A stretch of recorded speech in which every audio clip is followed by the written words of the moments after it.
Secangkir teh. Cerpen Sani B. Kuncoro dalam Cerita Perempuan.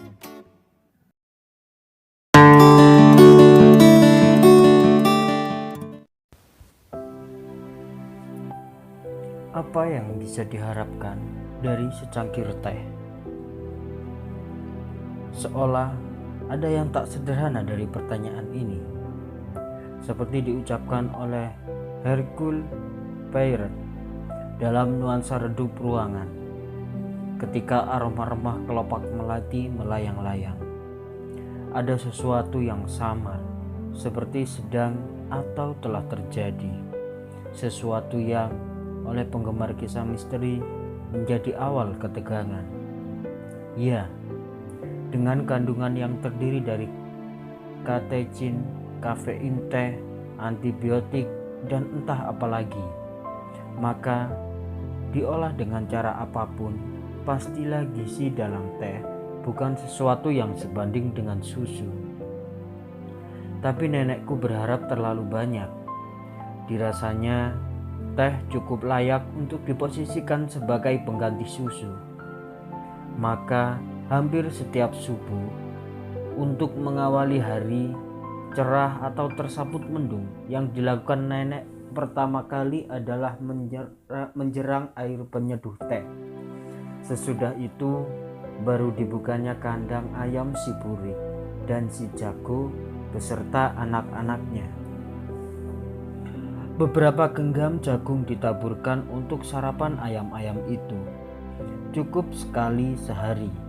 Selebihnya, keluarga besar ayam itu akan berkelana di kebun untuk mengais makan siangnya sendiri. Sesaat kemudian, air pun mendidih, lalu dituang untuk menyeduh sejumput daun hitam teh di teko. Dilengkapi beberapa sendok gula pasir, segera air panas itu akan menjadi cairan coklat pekat yang manis dan sepat, serta menguapkan aroma wangi yang khas. Minumlah, nenek menuang secangkir teh untukku. Tak ada cukup uang untuk membeli susu, tapi teh ini akan sanggup mengenyangkan perutmu sampai nanti siang. Berteman kue serabi atau ketan dengan taburan kelapa parut dan bubuk kedelai, itulah sarapanku. Boleh dikatakan setiap hari sebelum berangkat sekolah. Semacam ritual atau upacara kecil yang membuat Sukma menjadi lebih percaya diri dalam mengarungi hari. Nenek selalu mengira bahwa rasa kenyang yang muncul sesudah melahap teh dan kue serabi itu akan memberikan manfaat yang sebanding dengan komposisi gizi yang terdapat dalam susu. Barangkali harapan yang berlebihan walau ternyata tidak terlalu keliru. Kenyataannya, aku cukup sehat selama itu. Tulangku juga tidak merapuh. Meski kupakai berjalan sepanjang 2 km pergi pulang ke dan dari sekolah tiap hari. Sampai sekarang pun, aku tidak merasa memerlukan susu untuk menu sarapanku. Meski andai mau, bisa ku beli berlusin-lusin kotak susu. Gaji bulananku sebagai manajer keuangan cukup untuk membeli merek susu termahal sekalipun. Secangkir teh tetap menjadi menu sarapan pilihanku. Meski tak ada lagi kue serabi, karena bukan hal mudah menemukan penganan lembut gurih itu justru di kota sebesar ini. Ayahku memiliki harapan yang berbeda pada secangkir tehnya. Setiap kali kutuangkan secangkir teh untuknya di sore hari, selepas pulang dari kantornya di kecamatan, selalu dimintanya aku duduk bersamanya di beranda. Banyak hal diperbincangkan, kejadian sehari-hari yang menurutnya pantas dibagi kepada anak perempuan satu-satunya. Tentang kemarau yang terlalu panjang misalnya, atau perihal pohon-pohon tua di sisi lapangan kecamatan yang sudah saatnya ditebang dan diganti dengan batang yang lebih muda. Kadang-kadang mengenai petani yang mengeluh karena tidak meratanya pembagian air irigasi dan harga pupuk semakin meninggi. Sesekali ayah mengizinkanku melihat membersihkan kerisnya yang hanya sebilah. Meski melarangku menyentuh warangan, serbuk pembersih keris yang sangat jarang dipergunakannya. Pada suatu senja, ia menyampaikan semacam keinginan. Kelak, temanilah selalu suamimu menikmati secangkir tehnya. Pasti hatinya tak akan berpaling kemanapun. Dia akan selalu rindu rumah, tempat kau berada di dalamnya. Sebuah tempat teduh yang tak ada duanya. Itu kalimat bijak atau doa seorang ayah untuk putrinya. Berharap nasihat sederhana itu akan berguna sebagai bekal si sematawayang ketika mengarungi bahtera pernikahan. Ayah tahu bahwa biduk perkawinan akan melewati gelombang yang dahsyat sehingga diperlukan pengikat yang kuat untuk tetap bertahan di dalamnya. Ucapan yang ingin meyakinkan dirinya, namun entah kenapa justru menampakkan rasa bimbang. Mengapa harus ada kekuatan itu? Di kemudian tahun, ketika kutemukan seorang laki-laki yang akhirnya menjadi suamiku, kulaksanakan petuah bijak ayahku. Selalu kuhidangkan seduhan teh terbaik untuk suamiku sejak awal menjadi istrinya, pagi atau petang hari. Aku berusaha tidak beranjak sekejap pun dari sisinya, kecuali untuk mengambil sesuatu yang diperlukannya dengan segera, koran misalnya, atau sigaret dan pemantiknya, atau mengapa harus lekat dalam ingatan? Agaknya perkiraan ayahku keliru. Sesuatu yang cukup kuat untuk mengikat hati beliau ternyata tidak berlaku untuk suamiku. Apapun yang kulakukan tidak pernah cukup berarti untuk menghentikan keluhannya.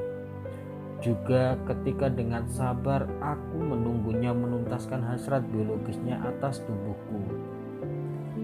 Tak adakah inisiatifmu untuk membalas gairahku?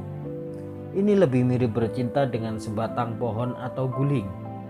Bedanya, kau punya sesuatu yang basah dan mereka tidak.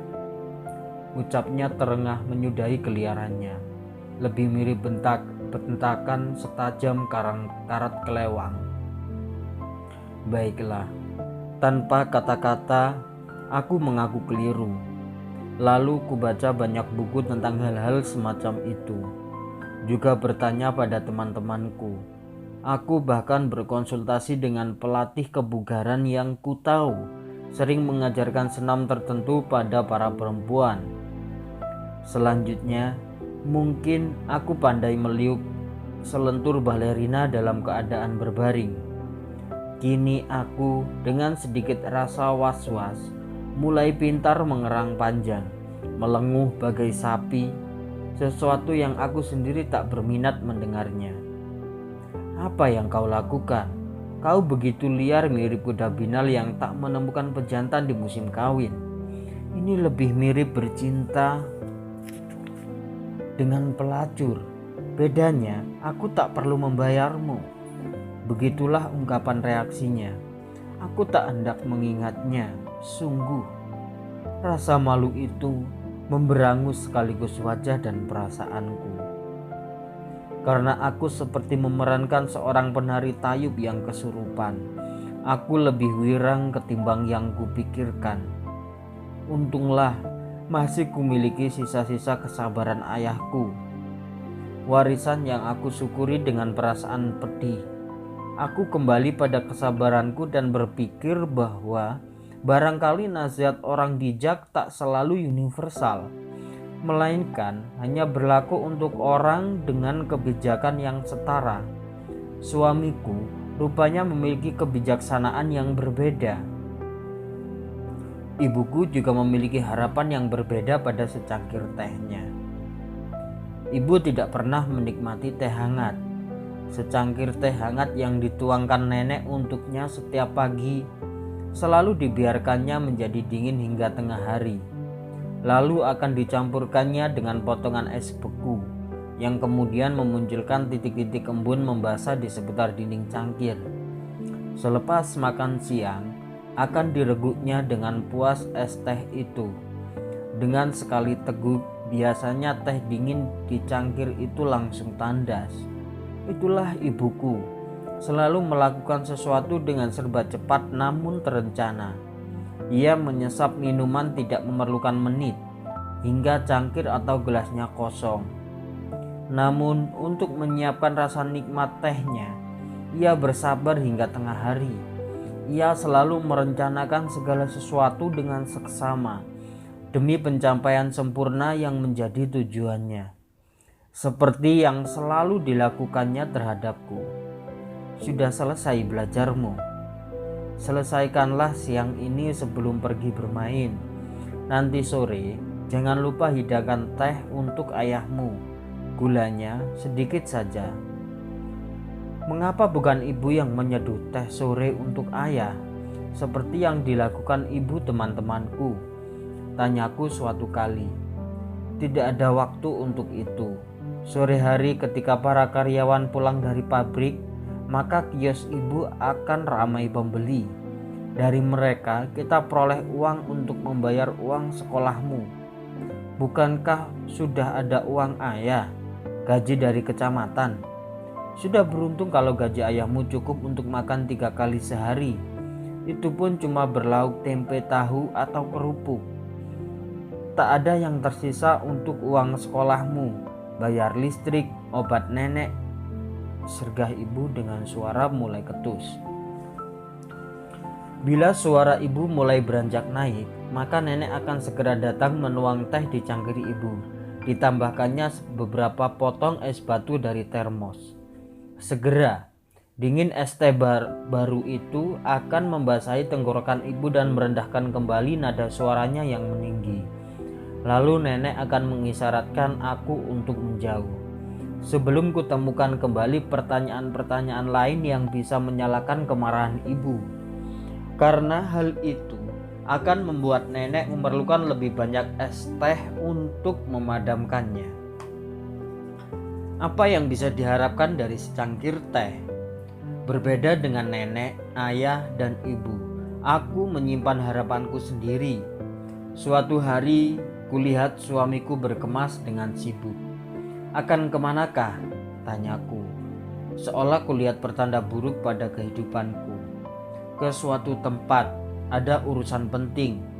Jawabnya tanpa sekilas pun menoleh padaku. Jangan pergi, kataku dengan harapan setipis kabut. Bahkan ketika mengucapkannya, ada keraguan mendapat jawaban setimpal. Ini perjalanan terpenting dalam hidupku. Tidak akan kubiarkan seorang pun menghadang langkahku. Sekalipun itu aku. Suaraku menyempit jerit yang tak tersampaikan. Siapapun itu, tegasnya bergeming. Sebuah jawaban yang menyalakan kemarahanku. Nenekku sudah lama berpulang sehingga tak mungkin lagi ia menyiapkan es teh bagiku untuk memadamkan bara kemarahan itu. Begitupun ayahku, sehingga tak tersisa lagi kesabarannya yang pernah kumiliki, yang masih kusimpan dalam sisa warangan, serbuk yang dulu dijauhkan ayah dariku karena ternyata mengandung senyawa kimiawi arsenicum. Zat berbahaya yang tidak layak untuk tangan kecilku. Kini hanya ibu yang masih bertahan mendampingiku dengan rambut yang nyaris seluruhnya putih keperakan. Lalu kuseduh secangkir teh. Minumlah dulu sebelum berangkat, kataku dengan kelembutan yang entah dari mana datangnya melewati tungku api ketersinggungan. Siapa tahu akan jauh perjalananmu dan tak tersedia minuman sepanjang perjalanan itu. Suamiku ragu sejenak. Barangkali ia tersadar betapa istrinya penuh perhatian. Namun terdengar suara mobil datang. Rodanya gemeretak melindas kerikil di depan pagar. Tentu itu sebuah taksi yang telah diteleponnya dan tiba sebagai penjemput. Tanpa sempat menimbang keraguannya lagi, segera diraihnya secangkir dari tanganku dan menandaskan isinya tanpa menyisakan setetes pun. Barangkali ingin diberikannya kepuasan terakhir sebagai penghargaan bagiku dengan mereguk teh hangat seduhanku. Dan berangkatlah dia. Aku tahu, sangat tahu, kemana dia akan pergi. Sebaris pesan singkat pada ponselnya terbaca olehku sesaat lalu, sewaktu dia mencukur cambangnya di kamar mandi. Persiapan pernikahan kita sudah beres. Kita bertemu di bandara sore ini. Datanglah segera, jangan membiarkanku menunggu, sayangku. Pengirimnya terdata dengan kode nama kekasih. Alangkah indahnya nama itu, sebaris huruf yang tak pernah terucap untukku. Aku di dalam ponselnya tetaplah tertulis sebagai apa adanya namaku, sebanding dengan beratus nama lain yang tersimpan di sana. Aku seorang perempuan dan juga seorang istri yang memiliki ideologi Puritan, anti poligami. Tentu tidak akan kubiarkan suamiku menikah lagi dengan orang lain, sementara buku nikah yang sah masih berada di tanganku. Apa yang bisa diharapkan dari secangkir teh? Barangkali setiap orang akan memiliki harapan yang berbeda pada secangkir tehnya masing-masing. Tapi ketika seduhan teh itu dilengkapi dengan setabur warangan, tiada lagi harapan yang tersimpan selain satu hal, sebuah penyelesaian. Dan yang secangkir itu telah ditandaskan oleh suamiku, melewati jalan licin kerongkongannya langsung menuju lambung. Secangkir teh itu akan menunaikan tugasnya dengan baik, mengantar suamiku pada sebuah perjalanan yang terpenting dalam hidupnya, bukan ke bandara, tempat seseorang yang akan dinikahinya telah menunggu, melainkan pada sebuah perjalanan terakhir yang akan dilalui setiap manusia. Untuk lebih melapangkan jalannya, tentu aku tak ingin terjadi kehebohan sehubungan dengan keberangkatannya. Akan kujelaskan pada pihak yang berwenang bahwa suamiku memang mengidap penyakit tertentu, sehingga tidak perlu ada otopsi, visum, atau apapun yang semacam itu. Setidaknya ada tersimpan hasil pemeriksaan kesehatan lengkap tahunan dari kantornya, yang kebetulan mengandung banyak keluhan. Sesungguhnya di sini, di ruangan ini, tidak ada Hercule Poirot, tidak ada pertanyaan apapun dari siapapun. Walau memang ada aroma remasan kelopak melati yang melayang-layang, terbang bersama kepulan uap teh hangat yang kuseduh. Aku duduk dengan tenang, setenang patung peri yang ditata dari batu onik, menunggu datangnya kabar hasil eksekusi itu. Entah melalui telepon dari bandara, dari rumah sakit, atau justru dari sopir taksi langganan yang gugup itu. Kureguk teh di cangkirku sendiri, hangat, kental, wangi, dan sedikit rasa pahit berpadu dengan sempurna. Yang ini tentu tanpa warangan. Secangkir terima kasih untuk Kurnia Effendi. Keterangan Hercule Poirot adalah nama seorang detektif rekaan, tokoh tetap dalam hampir setiap novel Agatha Christie.